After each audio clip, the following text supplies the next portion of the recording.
Welcome to Breakthrough Minds with Raj Mahapatra. I'm Raj, and I get to sit in the room where cutting-edge technology is being built. And the conversations I'm part of are just too good not to share. That's what this podcast is all about. Wendy, I'm so pleased you could join me today. I'm really pleased. I'm going to talk to camera for just 1 moment. I'm really excited about having Wendy here today. Wendy and I have known each other for about a year when I first started supporting Wendy's new business. I was really excited when I first started talking to you because of how you thought about what you were doing. And hopefully I will be able to capture, or we'll be able to capture some of that, the conversations we had over the last year or so, but also just, your current thinking on things as well. It's not all about, the past, it's about the future as well. Before we really kick off though, I want you to introduce yourself and tell me what you do. Yeah, so I'm Wendy Jephson. I'm CEO and co-founder of Let's Think, where our lofty purpose is to help the people of the world think brilliantly. And we are using behavioral science to train AI in law firms to help capture the expert know-how in your best people's heads, which is they are the best people for improving productivity, getting your profits, improving your people. And they know a ton of stuff, but how do you get that stuff out of their heads in a way that is retained for the firm and shared with upcoming generations of lawyers and also with each other's people who are equally experienced in an engaging way? So straight away, there are two things in what you said, which I want to just dive straight into. One is that you talked about law and law firms, and the other one you talked about behavioral science. Now, you are dual qualified. Yeah. And when we talk about dual qualified in a legal sense, often we talk about two different countries. Actually, when you're talking about dual qualified for you, you're dual qualified in law and in psychology.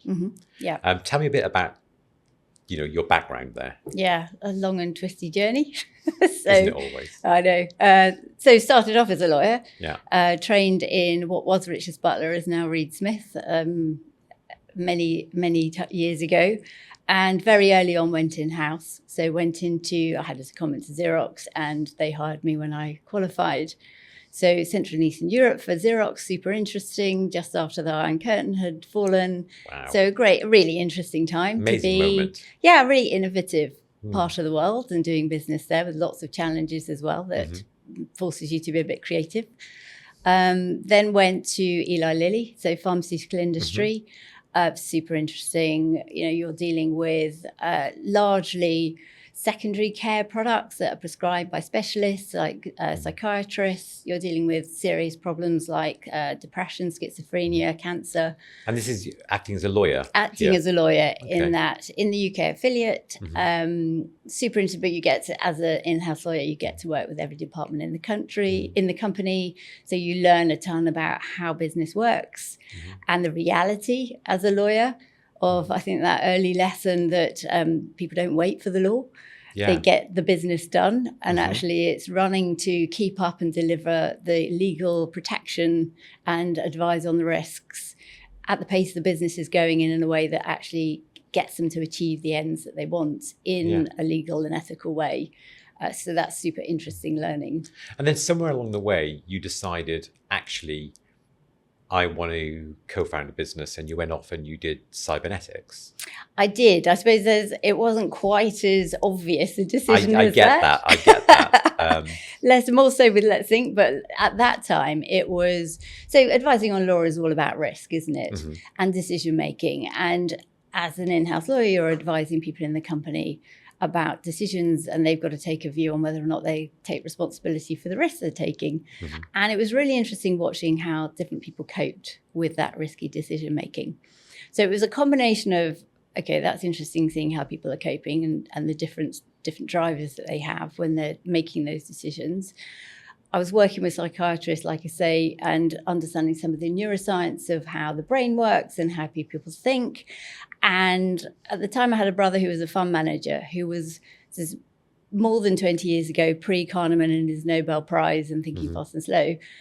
And he was reading sports psychology. And he was talking about the fact that as a fund manager, you have a disciplined process and you're very careful about how you manage risk.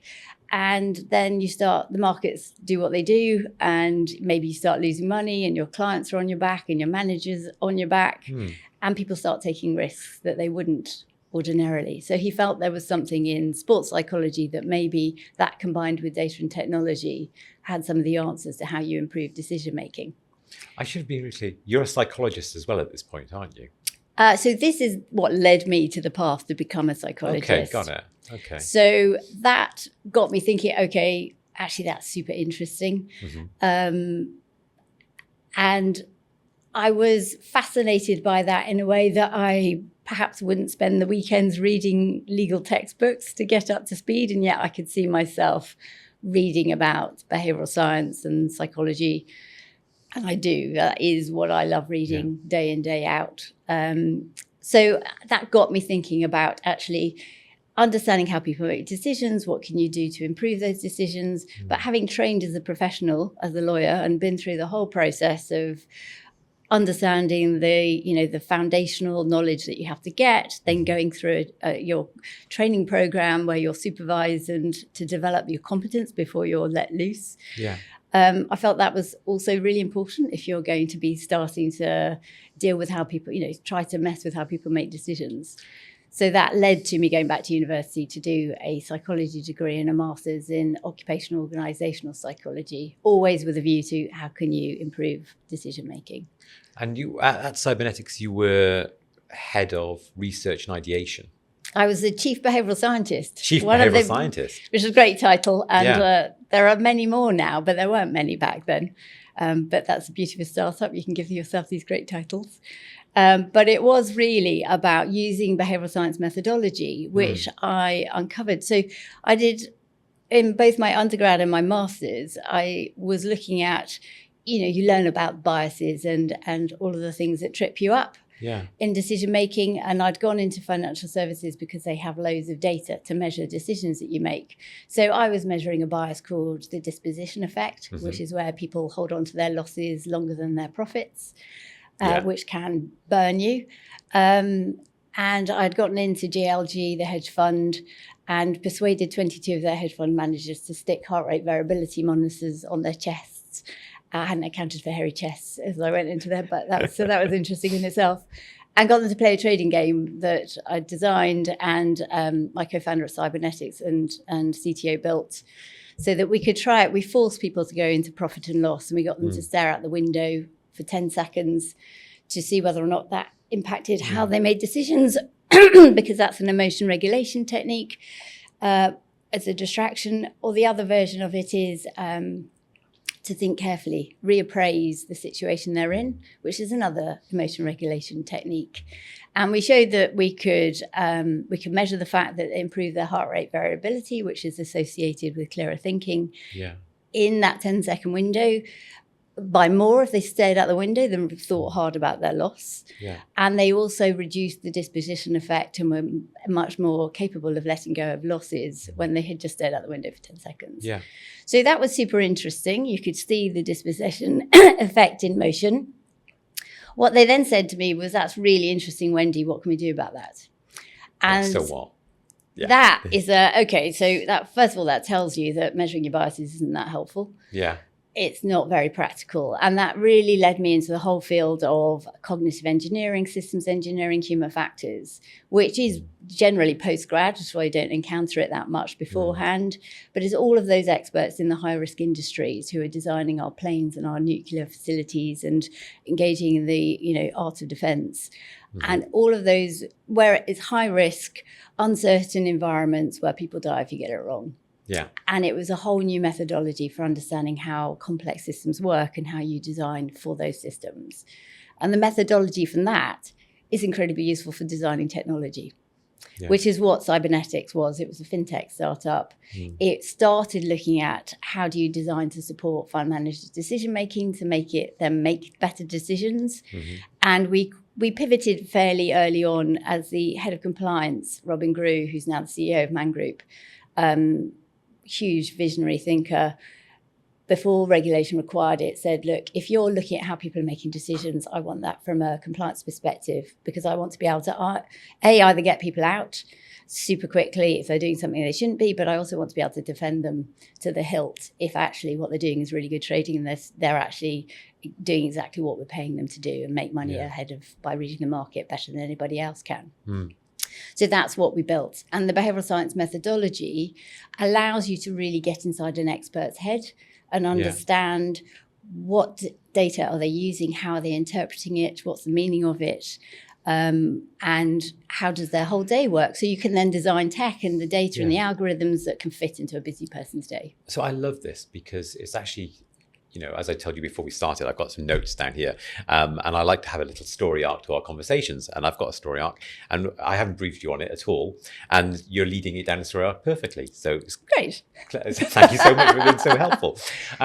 I guess it. You mentioned NASDAQ. I mean, you eventually sold cybernetics to NASDAQ. Yeah. And I'm obviously conflating a whole story down a little bit here, and then you set up your current business.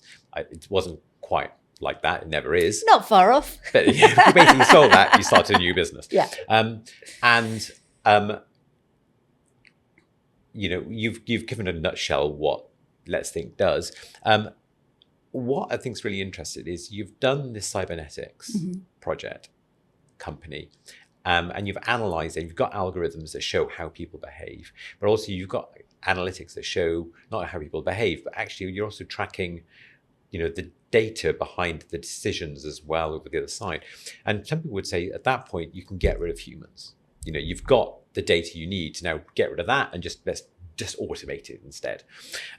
So I guess my question is, in a world where everyone is saying use AI to replace people, you're saying, well, you're just going in a different direction. You're not saying replace people. Why? Because I think there are clearly things that people do that you can replace, and they're clear and they're well understood, and the data is in the models to give you the answers. What you hear time and time again is people who are experts in their field will go, yeah, it's quite a good answer, but, and there's nuance to it. And it's the lore, L-O-R-E, of how things work and how systems work, all the stuff you learn and develop your expertise by doing it on the job and encountering. The stuff that we call tacit knowledge, the stuff that you learn by doing, how systems work. And all of that isn't actually necessarily in the systems. And we proved this, so when one of the projects I did at NASDAQ where they were trying to develop AI, massive pressures to get AI into financial services and try to demonstrate that, we got rule-based models, which used to be called AI, now just rules-based maths. Yeah. Why can't we have this AI? Surely it's going to be better. And actually what we could show by interviewing expert compliance officers on the analysis that they were doing from alerts, so they found examples of what could be suspicious behavior. It's actually, there was a whole ton of extra knowledge that wasn't available to the model. They were using knowledge in their heads. They were using data in multiple different systems. They were making interpretations and extrapolations from it. And what they had in their heads, which is what people do, they just do it because you'll hear people going, well, I just knew what to do. They'll do it in milliseconds because they've learned it. They know what patterns to look for and spot it. Makes them super efficient and highly effective. That isn't captured well. You always hear about, well, so-and-so's leaving. Oh my God, they know so much. It's not written down. You have a bump when people leave of a loss in a drop in productivity and the cost of trying to replace them and get them up to speed. That's a challenge because people carry it around in their heads and it's not shared. It's shared person to person to some degree, but it's not captured well, and that's not available to the systems. So systems are always going to have a limitation. At the moment on that. And it's that problem that we're looking to try and solve in a respect of, actually, can you actually start to capture that knowledge? It's funny, isn't it? Because I think about this and I think about, the various features of how the human brain works that enable us to do some really cool stuff. We can walk down the street and we know where the curve is. We don't look where the curve is, we know where the curve is. And then we see things and we know what it is without thinking what it is. And it's because we've trained our brain in a way that can, shortcut the thinking part. It does cause hallucinations for humans in that we see things that aren't there sometimes. Yeah. Like people people who we know, for instance, who have died, and then we'll see them in the street afterwards. And we see them in the street because there's enough about that person that reminds you of that person, and then they're and you double take. Yeah. Or I do ultra running, and when I'm very tired, your brain takes over, and strange things happen. Like rocks start talking to you, and things like that, which is very surreal. But it's your brain trying to make sense of the information around you in a certain state, and it just interprets things wrong sometimes. Yeah. And what we do is humans, we filter out noise. Yeah. Some of which is critical, but but actually more often than not, it's good enough to make a decision. Yeah. And we come down onto what matters. Yes. And I think that what you're describing is just that process where people can very quickly hone in on, actually what matters is this. Everything else is irrelevant. Yeah. This is what matters. And what AI currently, and I could add currently, and I think you alluded to that, you can't do, is do that process. Yeah.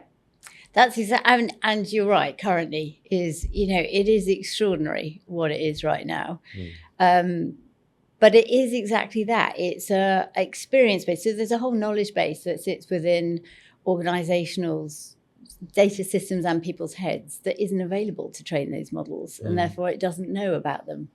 So it doesn't have all of the nuances and the variations on the theme that experts have been exposed to, which has seeded their brain and allows them to operate in I've seen something, if not this, something very like it before, and I know what to do next because I can predict what's going to happen in 6 months, 12 months' time. And I already know what my clients' intentions are and requirements are. Yeah. So let's get moving forward on it, even if I don't have all the information yet.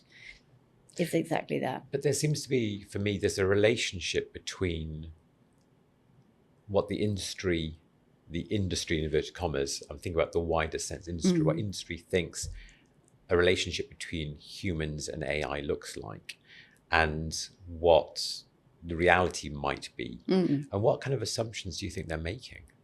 I think you hear a lot of black and white thinking. You have a lot of, I can't do what I can do. But it can do everything people can do, and we'll wipe them, there'll be no need for them at all. And I think it's somewhere in between. I was thinking this morning, so latest thinking, as beauty, benefits of being an entrepreneur, you can just keep revising your thinking in a really agile way. I think lawyers are about to experience the Google moment that doctors have been through for a long time, of you've suddenly got quasi lawyers coming at you. In the way you go to the doctor, hello doctor, I've Googled this and I've got that, and can you prescribe me? Yeah, I'm seeing it already that, I have people come to me, and whereas 12 months ago and every point in time before that, people would come to you and say, I'm thinking about doing this. This is how we think we should do it. Yeah. Can you help paper it up? To, here's a document that I've prepared. Yeah. Can you have a look at it and tell me what I've missed? Yes. And I often have to go back and say, that's great. Tell me what you were thinking. Yes. Let's go back one stage, because you haven't told me what you're thinking and what you're trying to achieve here. Yeah. And until we've got that understood, I can't look at this document. Yeah. And it's exactly that. There's going to be a requirement for a new form of diplomacy, isn't there, to manage the quasi lawyer that's come in and gone, look, I've done half your job. I've saved you the time and effort. I've done half your job.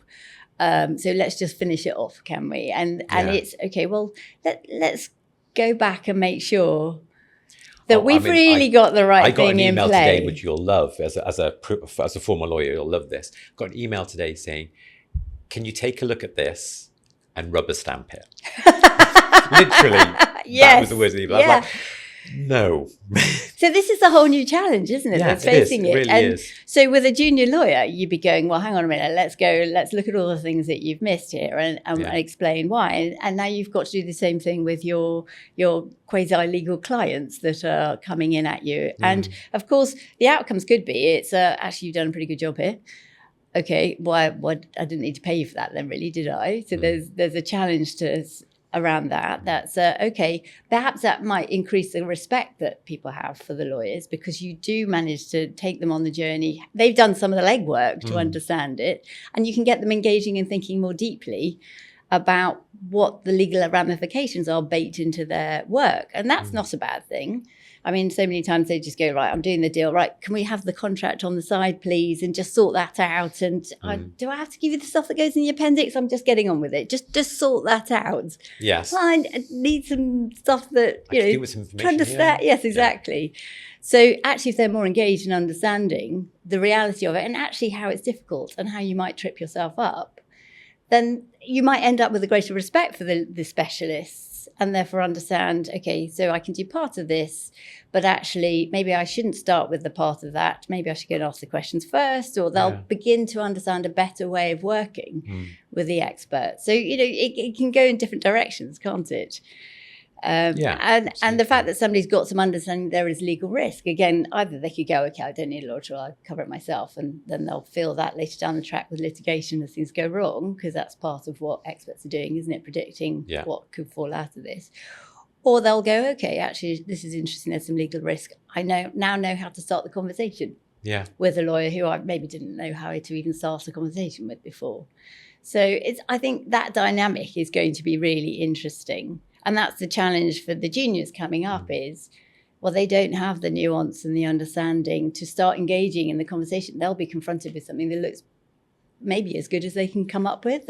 And then they've got to have the ability to say, okay, well, I need to have a good think about, have we covered all the risks? Have you done it? Have you done a really good job? Yeah. What am I missing? How do I handle that interaction with the client? I think that's going to be an interesting point of development that we're going to have to address for juniors coming up. It's really interesting. We're talking about this in a sense about the risks, the kind of the legal risk of not having a lawyer involved, which I think is really interesting.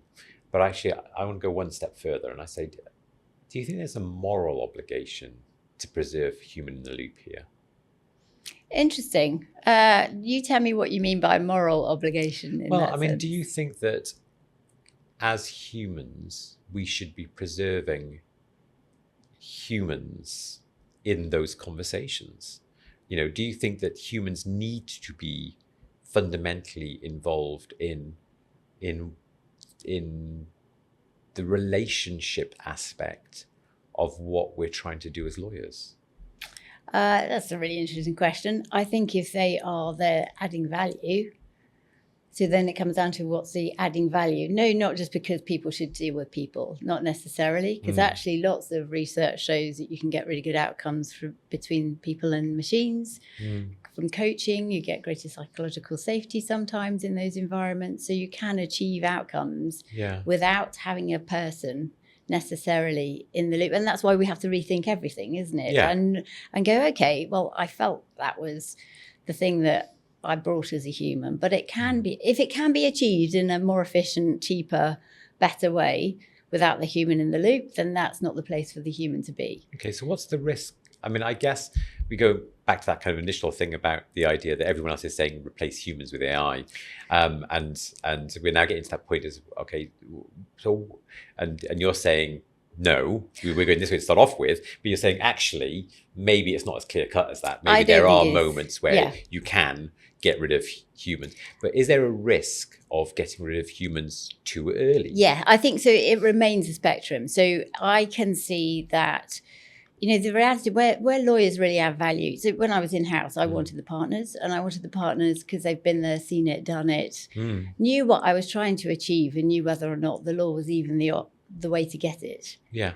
They're the best people who can go, okay, well, that's the legal route, but this is the conversation I would have. That's not lawyer to lawyer. It's human to human. It's business person to business person.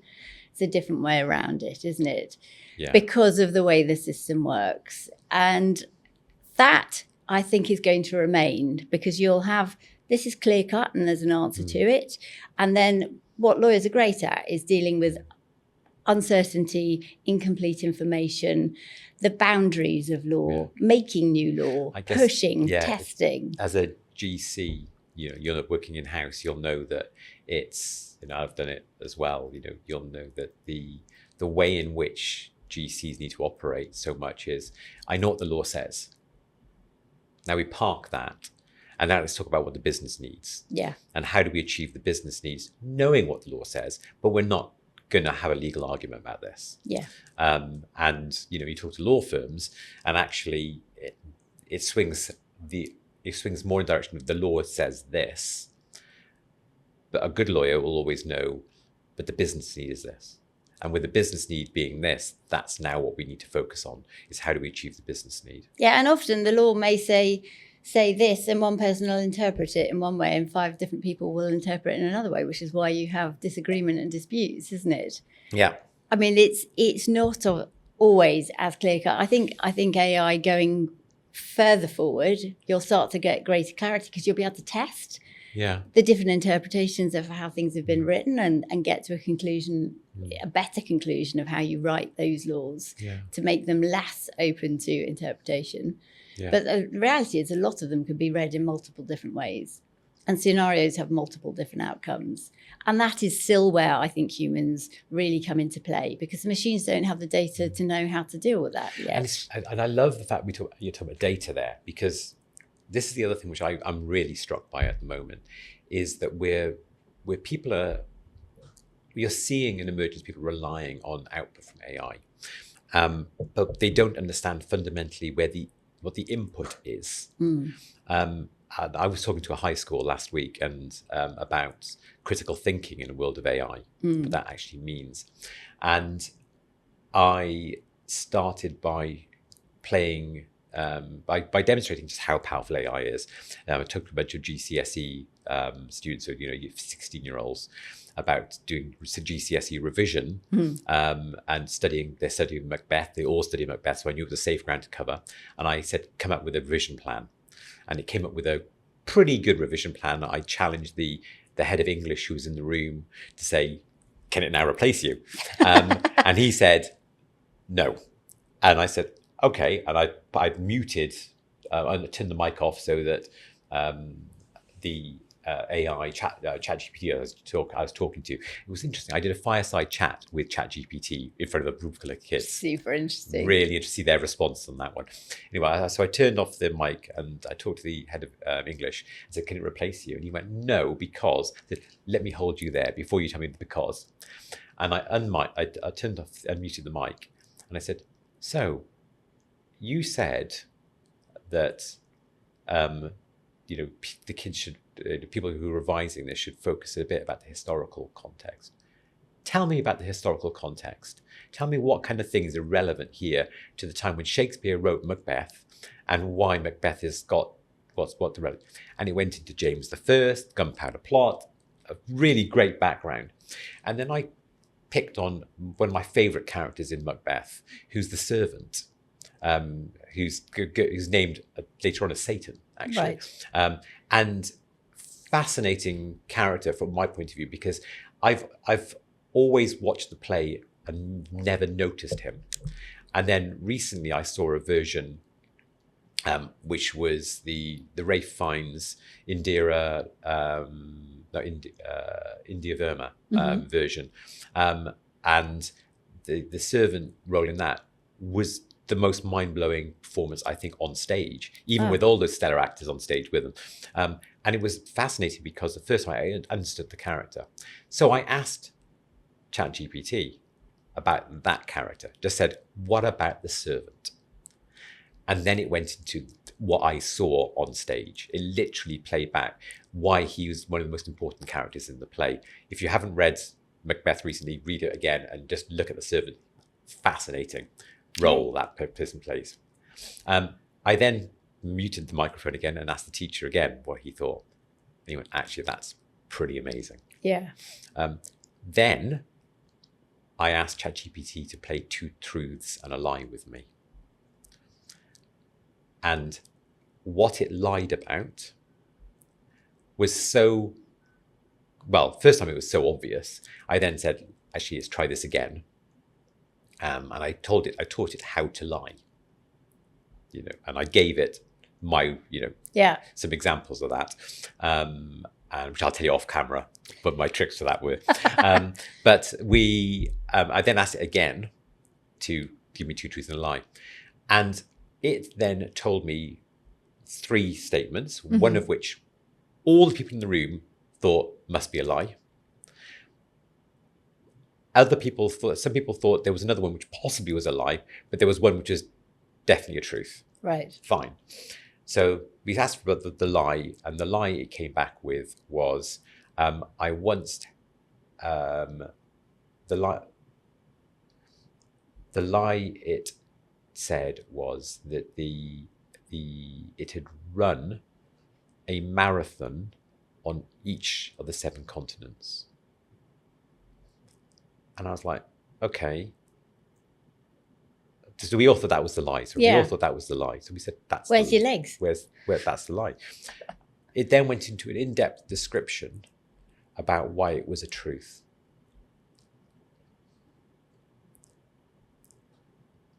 I challenged it again. Yeah. And it said, no, this is how I trained. This is the logistics around doing that kind of event. This is why it was difficult. It took a couple of years, but I managed it. And I thought that's a really fascinating exercise where you've got 2 truths and a lie. Then we did the analog clock thing with it. I don't know, you've done that. Yes. Yeah. So for anyone back that watching this video, what you do is you go to ChatGPT and you type in, draw me an analog clock face demonstrating, and pick a time, any time. Ideally kind of a 20 past kind of time or a 22 kind of time. So, 6:20 or something like that. Pick a time like that, press enter and see what it comes back with. I will put 99% chance it'll either come back with 10 past 10 or 10 to 2, and it will say 25 seconds past the hour or 25 seconds to the hour. So try it and tell me what you think. Pause the video and have a go, come back. I did that with the kids and I showed them the output. And sure enough, it was as I predicted. Yeah. I then said, that's wrong. It then told me exactly why it was wrong. It told me how it should look to be right. It said, then would you like me to try again? I said, yeah, go ahead, try again. And it tried again, and it came back with the same clock face. And you can do this endlessly, and it'll do things like put the numbers in the wrong place and everything else. But the numbers, more or less, will be 10 to 2 or 10 past 2, 10 past 10, and 25 to. I then explained how, what Ray Kurzweil, actually, I was listening to him this today, what he refers to how large event models work rather than language, because this is an event type thing. And explaining how that works to the kids. And I said, so why do you think clock faces, why that ChatGPT struggles with it? And it's because the way in which it's trained. The data it's trained on is on images it can find, and predominantly clock faces that are analog have got that timing. And there's a whole science behind why adverts have got that way. It just looks really nice. And the reason why you would never have anything near the hour is because that's where the logo is normally, and you want to show off the logo. It's little things like that. Yeah. Really interesting. I said, okay, so what happens now if we take that idea and we say, let's talk about language now and the way in which language has evolved. And we all know, as people of color and also, and women, that language is systemically biased. Yeah. And there's a whole bunch of reasons why, and this is not pointing a finger at a person. It's just how it is. And I talked about this in front of the kids, and a female teacher in the room looked at me, a baffled look, and I said, masterclass. And she went, okay, yeah, got it. Literally down to that level of language choice. If we have systemic bias in language, we've got a real challenge. I'm coming back to my question eventually. I knew I'll get there eventually. You've got systemic bias in language. You're now talking about why human loop is so important. Yes. Because language is a snapshot of what has been. Yeah. And actually what we want to be doing as a human race, I'm trying to think of the wording I use here now to make sure I'm not being systemically biased on it. But as responsible individuals, what we want to be doing is talking about where we want the future to be. Yes. There's an awful lot of people of colour I know, from different marginalised groups. And marginalised in here is actually large numbers of people. It's not on the margin. Yes. They are huge. Well, the global majority, actually. The global majority by a significant amount, who will be biased against if we don't address these things. Yeah, and I completely agree. That's where the imperative is to have humans in the loop, and people who have got knowledge and experience to really have an important role in this, because they can spot it.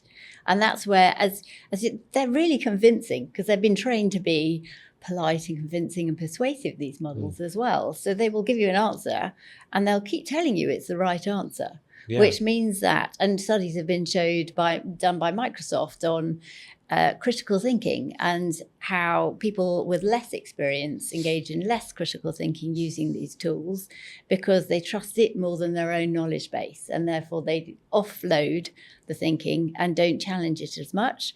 Whereas more experienced people who actually know some of the answers already trust it less, trust their own experience more, and therefore are much more capable of challenging it and willing to challenge. And therefore their critical thinking actually increases, because they are being put through the paces, or putting self through the paces, to challenge what's being put in front of them. Much, much harder for somebody without that experience to come up and challenge what's been put in front of them. Much easier for them just to accept what's been put there and continue to spout it. And I completely agree that the lack of representation and nuanced voices and thoughts and opinions, they aren't in the data sets. They haven't been captured. So actually you have got a biased perspective coming through. And again, it's on all of the humans that are still around, putting new information in and surfacing their different perspectives. Yeah. If you're going to improve the models in a much more richer and equal way, then that has to come from somewhere. That has to come from new voices, new thoughts. Is there a risk in what you do that you're going to end up preserving the old way of thinking about stuff rather than pioneering a new way of thinking about things? So I think what we know is that when you become an expert, the reason you are really brilliant as an expert is because you just do it, or you've automated what you know, and you can apply it really quickly. As you said, you can spot the things that matter and you just get on with it. And the challenge with that is, when you ask people how they do know, they go, well, I just knew what to do, felt like it, felt right. But it's hard to unpack, which is why people always talk about the fact that tacit knowledge is hard to articulate and therefore hard to capture. It doesn't mean to say it's impossible. So actually, by allowing somebody to see what they're thinking, to see their own patterns of thinking, allows them to also go, oh, actually, maybe I have been doing it, in a slightly stereotypical biased way, and maybe I could improve my own thinking. So it's an opportunity to interrogate your own tracks that you typically fly down. And people, because other people can see how you're making decisions and the information you're basing it on, they can also challenge it. So you can have a conversation and a debate whereby you can tackle the way that decisions get made and the data that it's being made on in a much more open and transparent way than I think you can currently. So you're going to capture how people do it, but you allow it, therefore, to be challenged and interrogated, and new points of view put forward that can improve and develop that thinking. So I guess, what do you think the skills are that we need to be providing younger people coming into, I'm going to say, a legal workforce, but actually, we've talked a lot about law and the applicability of let's stick to law, but I know that, you're all already looking at other applications for it. But we'll park those for now, because that's just between you and me, and anyone else now watching this podcast or watching this video. But what do you think that it takes in an AI-centric work environment? And I say centric, I'm really wondering whether that's even the right phrase. But in a world with AI kind of built in now, what do you think it takes what do humans need to thrive in a work environment with that? Yeah, I mean, I think there's benefit in not doing things that are just admin-y type, and you can take away that which allows you to get more done and more of value done that engages, the brain cells to do that. I think where people are becoming leveled up with a base of knowledge, that kind of quasi expertise as I describe it, then actually the challenge becomes, okay, how do I go beyond that and look at more and more examples of how this works, where the edge cases are. How does this work out in practice, and how do I achieve something that having quasi-level knowledge only gets you so far? And I want to be an expert and develop that expertise beyond that. Yeah. And that is going to require still the ability to talk to people who've now got a base level of knowledge. As I say, actually, that could be a good conversation. Differentiate what you know beyond that. And it's commercial skills, it's understanding how's it applied. So I think the application of it becomes so much more important. How do you really get things done in a world that is still full of people who have differing views, and you still have to take them on a journey sometimes to achieve an outcome? How can you be more effective in that understanding the human relationships and needs and desires and wants in your business setting to achieve their goals? Those skills have always been necessary, but I think... But they've been pushed to the bottom of the pile, haven't they? Because we've always focused on knowledge. Yes. And I was talking about this with someone this morning, actually, at breakfast, is the idea that we're now in a knowledge revolution where knowledge is now the commodity. And because it's, it's a given. Knowledge is a given now. So if you've got knowledge, where then do you... And access is always available to you at a drop of a hat. You can pull out any information you want, really. You can, but so experts seed that knowledge within a much richer picture of how it works within a complex environment. So yes, you can have the individual knowledge, but you haven't baked it into, okay, well, how does it work, and what are all the different things that it has a knock-on effect to? And so that's a different form of knowledge. And this is the challenge between knowing, I mean, I could look something up, but you've got to know that it exists in the first place to go look it up. Yeah. So your example about the servant, you've got to know there was a servant. Yeah. In order to be interested enough to ask a question about it, to go and get the information in the first place. You have to know these things exist. So you can't get away from knowing nothing and just on the basis of, I could look it up. There has to be a seed of knowledge in your head that you continue to enrich. And again, it's innovation happens because people put things together that haven't been put together before. It's not that they couldn't have existed, it just wasn't brought together before. And so there's still the ability to look at a problem and go, okay, actually I've seen this in another field. I wonder if that would work over here. How will it work? What are the differences? Let's bring it together. And I think that's where humans, again, can really look at and understand problems that are affecting the world from a human-centric perspective and go, okay, well, actually, it's an enormous knowledge base. But I need to understand how some of it works, and where would you mash it together, and what are the implications of that? It's funny, I as you're talking, I'm thinking about all the other, I'm bundling them all together, which is a bit naughty of me. But there's a lot of legal tech AI companies out there right now. You're approaching AI in slightly different ways. I think what your approach is very standout, because it's a very different approach to saying, rather than we can do this for you, it's saying, actually, we can help you develop your team and the way in which you think about what you do, which I think is interesting. And then last week, Law Society here in the UK approved the first legal AI law firm that literally is the tech approved to give, I'm going to say advice, but advice in the loosest sense of the word, on small claims processes at a super low price point. And I will find it and put it in the show notes so that people can click on it and discover it. But really interesting, because you're now talking about the full range of services. So we're talking about things that law firms just don't need to do because the tech can do it.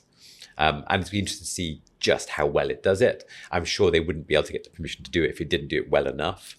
But a healthy skepticism to start off with, I think. I look forward to seeing the output from that, because actually it's where I think we should be going as an industry. There's plenty of things out there which should have been automated. Yeah. And again, off camera, I can listen to you. But it is an interesting place. I think that actually, off camera, I'll listen to you. I mean, one of the biggest things we see time and time again is conveyancing. The approach with conveyance, and I'm not talking about the big land transactions which require negotiation. I'm talking about the buying and selling of houses here in the UK. Yeah. Basically a standard term contract. It's a process around that. This is literally built for AI. Yeah. The problem is built for AI. And then we've got the nuanced. I know that you focus heavily on the litigators of within law firms to start off with. Yeah. Because that's where the kind of the nuance of the conversation becomes so important, I guess. Yeah, exactly. And I saw the same announcement. I thought, okay, what's that all about? And the opportunity for access to justice. And when I was in-house decades ago, we had a level where we went, okay, look, we're not going to give you legal advice because we can't cover everybody. So if it's worth below a certain value, here's the contract, you go and do it. And the company will take the risk on that. And in some respects, that's what they're offering a service which is saying you wouldn't normally have a lawyer involved in this. This enables you to go through a process in a more secure, structured way where you'll get a good outcome, we believe, for what you're tackling, and you can do it really cost effectively. I think conveyancing probably is a really good example of that. And we will see more and more and more of that. Yeah. Where we're at is looking at, litigation is great because it's all the time there's new information coming in, you have incomplete information, you're trying to understand what happened and your strategy and tactics. And you've also got people on the other side of you who haven't got the whole picture either. And you're trying to figure out between, across, what are they going to do next? How's this going to play out? How are we going to get to an outcome for our client on our side? That's a lot of figuring out and trying to understand how the system works, the levers you can pull, the ways in which you navigate that for your client. And unearthing information all the time and understanding it and updating it. Some of that, in certain circumstances, I think can be done with tech, but I think the fact that we're still learning how humans interpret, understand information, make judgment calls on it, those different interpretations on something to test out the strength of your argument, that remains a place for humans to develop their expertise on and apply their skills. Yeah. And it's actually it's where you learn and you grow and you develop your own capabilities, which is, what I'm all about, is getting people to do the things they're really good at, which is the machines are very largely statistically driven. Yeah. Actually, experts are really good at spotting the non-statistically significant elements of things, especially when they haven't happened before. So those two play really well to their own strengths in that case. It's example. Funny. Knowing as I was coming in today, I was going to be talking to you, and I was listening, as I mentioned, to Ray Kurzweil, and some describe him as like the godfather of AI, but he has made more good predictions about the evolution of AI than pretty much anyone else on the planet, and he was saying that the future of AI really is humans and AI working in an integrated way. And with so many other businesses, as I mentioned right at the top of this conversation, saying replace humans, actually, that whole thing we're hearing about actually the person who will take your job isn't an AI, it's someone who can use AI. Yeah. And I think that the stance that you need to be in right now is being open to accepting what the technology can do and really digging into where are the edges. Because I think it's really human-like to say, okay, well, I can't surely do what I do.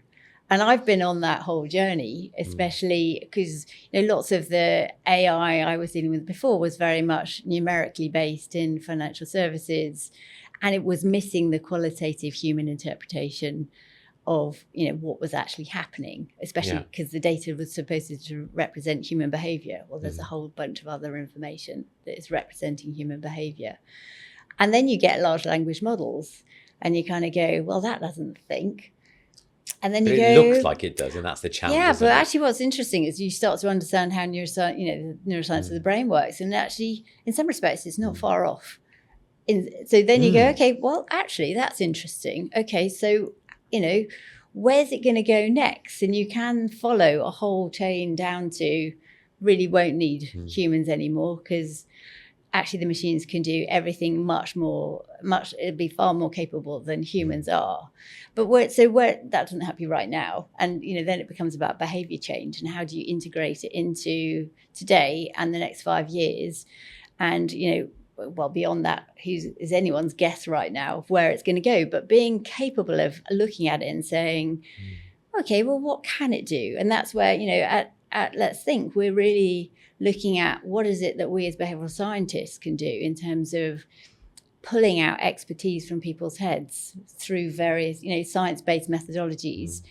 And actually, it's not very scalable, and there aren't many of us who can do it. So that drove us to ask the question, well, can we create something that makes this scalable by baking the behavioral science methodologies into AI? Because actually, I don't mind being replaced. Neither does my brilliant Chief Scientific Officer, Anna. Yeah. We want the output of behavioral science that produces great results for people in organizations around the world to be, more, to be available to everybody.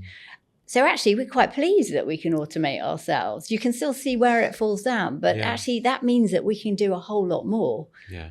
By it's bringing in. And it's good enough to do a lot of this day-to-day stuff that you would be doing. Exactly. And it's the edge cases, again, that you need to be involved in. Exactly.